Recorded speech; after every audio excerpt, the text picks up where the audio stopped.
চীনে নির্যাতনের শিকার উইঘুর মুসলিমদের এবার জন্ম নিয়ন্ত্রণে বাধ্য করছে দেশটির সরকার।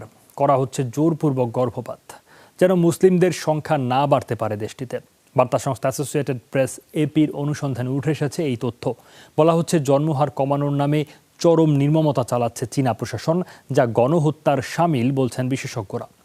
অমিত হাসান রবিনের রিপোর্ট। জনবিস্ফোরণ ঠেকাতে 4 দশক আগে এক সন্তান নীতি চালু করে চীন।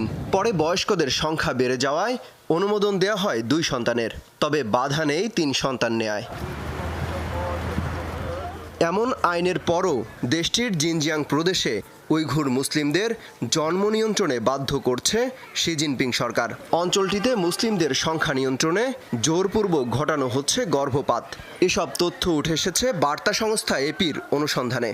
প্রতিবেদনে বলা হয়, গেল বছর সারা দেশে যেখানে জন্মহার কমেছে 4.2%, সেখানে জিনজিয়াং প্রদেশে এই হার 24%।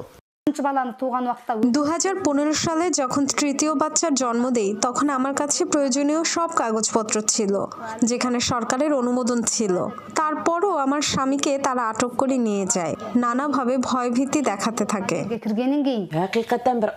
গর্ভবতী নারীর তথ্য পেলেই তারা এটিকে অবৈধ বলছে। পরিবারের কারোর অনুমতি ছাড়াই জোরপূর্বক গর্ভপাত করানো হচ্ছে। এসব কারণেই এখন বাচ্চা নিতে অনেকেই ভয় পাচ্ছে।